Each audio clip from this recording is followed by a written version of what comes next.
And I want to circle back now just to dive a little bit deeper into the binding financial agreements because I think Mm. we should cover in a little bit more detail what they entail. We talked about them before. We talked about them being called colloquially or in America prenups, but they're not just really prenups because they're binding financial agreements that, for example, married couples entered into before marriage, during marriage, or after a divorce order. For de facto couples, could be before entering into the de facto relationship, during the relationship, or after the relationship breaks down. So that it can happen in all different contexts and different points in the relationship.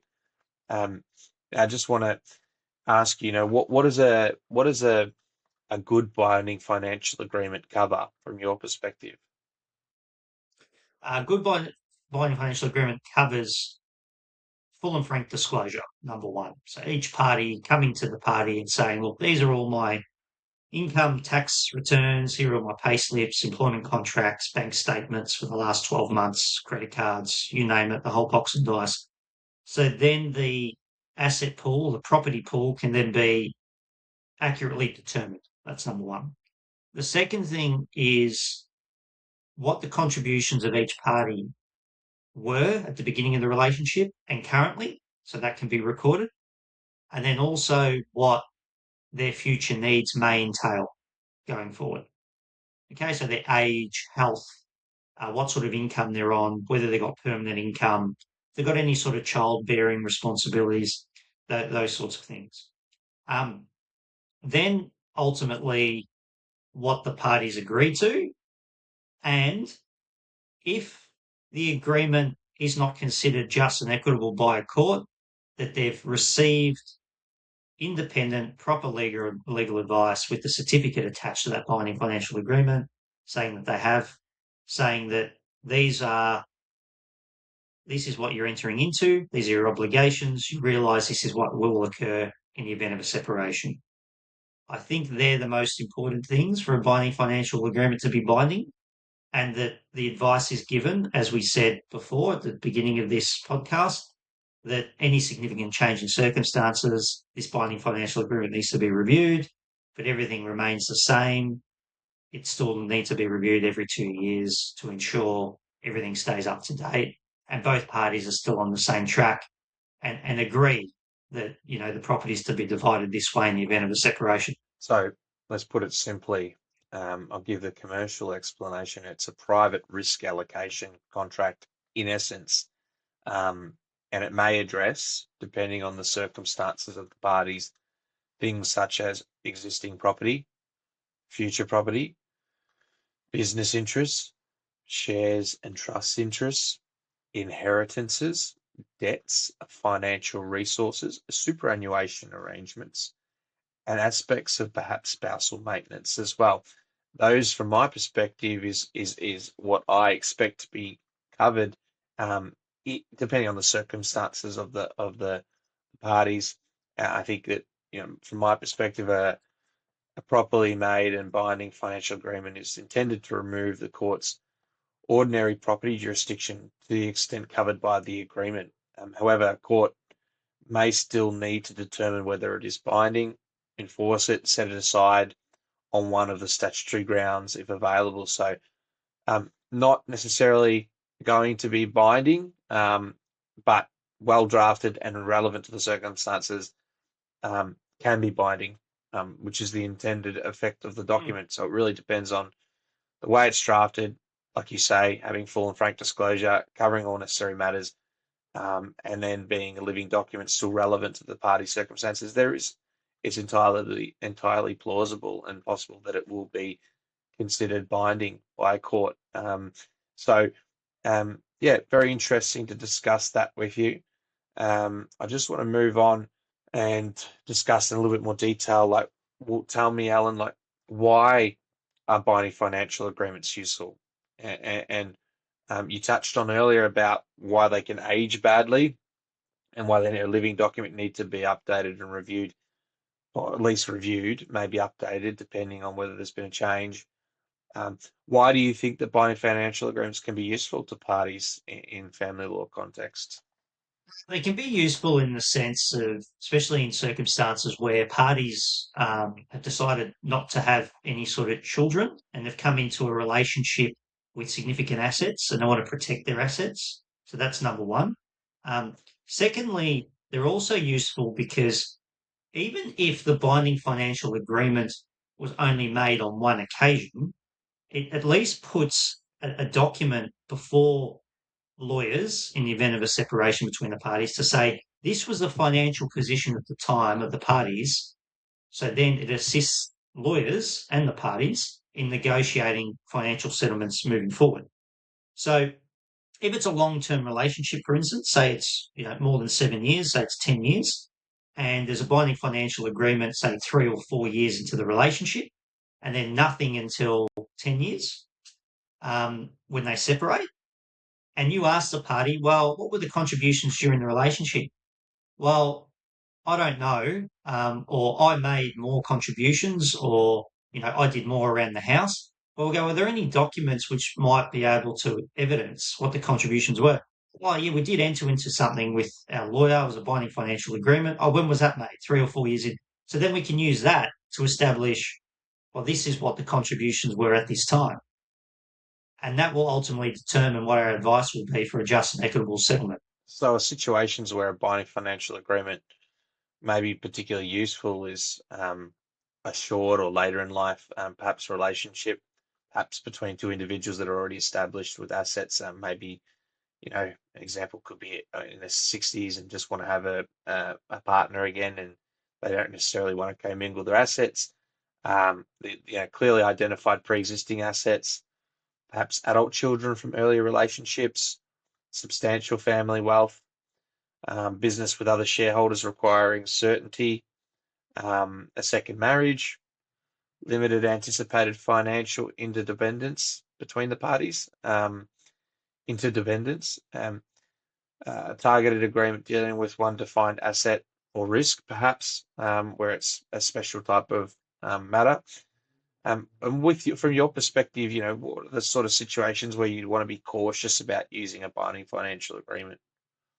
Yeah, so if they've got children, number one, and if the children are very young, my view is it may not be in the party's best interest to negotiate a binding financial agreement because of contributions. Because usually, generally, more often than not, one party will make greater non-financial contributions than the other party when it comes to young children. And as we know, the demands of children change as they grow up. So, mum or dad or a mixture of both may be staying home more frequently when the children are young. But then as they grow old and become more independent, and they're going to extracurricular activities and they can look after themselves, then those contributions sort of taper off. And it's hard to sort of adjust what those contributions will be. And in the event of a separation, even if there is an agreement made between the parties um, in the binding financial agreement, in a separation, things may change quite significantly because the separation has happened. They're not living, parents aren't living together. Uh, is it practical that, you know, out of the three children, two of them stay with dad because one other child doesn't want to go with dad?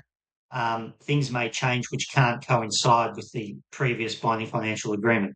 So in those circumstances, it's very difficult. I'm not saying it can't occur, but again, it comes back to communication of the parties and whether they can adequately communicate or there's a clause in the binding financial agreement to say that, in the event of disagreement, this is what is going to occur. We have a mediation to settle our differences or whatever it may be. So it may be advantageous in that regard. But yeah, generally, rule of thumb is if the parents or the parties have young children, um, binding financial agreement might not be the best way to go because it might just be a bit too difficult or might be a high risk of it being set aside later on. Yeah, so situations requiring particular caution where the parties have or are expecting children. Um, One party may leave work to care for the children. Future inheritance are uncertain. business may materially change, future contributions are unpredictable, one party has significantly weaker bargaining power than the other, disclosure is incomplete, as you said before, or the agreement attempts to govern decades of unknown events and it's just unworkable document. And those particular situations, and depending on the client's instructions, would require particular caution from a lawyer, and potentially also it would need to be documented in an advice and the client to sign that they acknowledge the advice and the risks and the issues. And in some circumstances, it just wouldn't even be appropriate to draft it at all.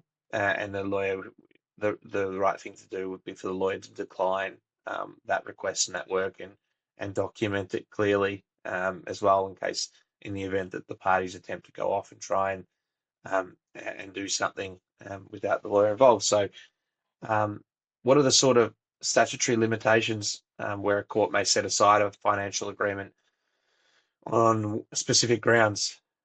Yeah, unconscionable conduct, lack of financial disclosure by one party. So, for instance, if one party's hiding, millions of dollars in the Cayman Islands, and that wasn't disclosed during their binding financial agreement, and then that's most likely going to set a binding financial agreement aside. It's just impractical. So, I had a situation just briefly where 20 years ago, the husband said to the wife, and they had no children, um, to show my appreciation for you, I'll give you all my assets in the event of a separation, and I'll just be responsible for the debts. He got legal advice on this, and the legal advice had the certificate. It was a binding financial agreement. And it was binding. There was no way this was going to be set aside. However, 20 years on, he was a lot older than his wife. And what had happened was he had hardship. He could not make those debts. He could not pay those debts when they separated 20 years later. So because of that change in material circumstances, in financial hardship, the binding financial agreement was set aside. Yeah, so a court can set aside a financial agreement on specific grounds under the Mm, legislation. This includes fraud or including material non-disclosure, as you described, voidness, voidability, unenforceability, impracticability, uh, unconscionable conduct, as you said, or a material change in relating to the child's care, welfare, or development that will produce hardship if the agreement remained in place. For example, say the child developed a disability that didn't exist at the yes. time that the parties had entered into that agreement. So, living documents, we talk about contracts and agreements, always living documents. They need to be constantly reviewed against the circumstances, reflecting reality of the party's circumstances. I think the way I see it is that a binding financial agreement shouldn't be treated like a document placed in a drawer for 20 years. People shouldn't think of it that way. Most people, I believe, actually do see it that way, which is why we do these. We talk about these things for people to be able to understand. If the party's family, business, or financial circumstances change, the binding this agreement needs to be reviewed. BFAs can be replaced or terminated, through another complying financial agreement or a complying termination agreement. They're not informally varied Mm, by casual agreements. So the parties really need to get legal advice when it comes to binding financial agreements. It's not something they should be attempting to have a crack at. They're going to need to get legal advice anyway. It's better to mm, just get the advice from the start. Quite often, people will probably ask for advice and realize, oh, really? It's not binding? Oh, actually, is that really how it works? Oh, okay. You get a lot of inquiries of people wanting to do them and realize that they're not as useful as they thought they were going to be, and they yeah. just decide not to engage you, and they pay for an appointment, maybe initial consult, and that's all they end up needing, and that's fine, and that's good advice, Ellen.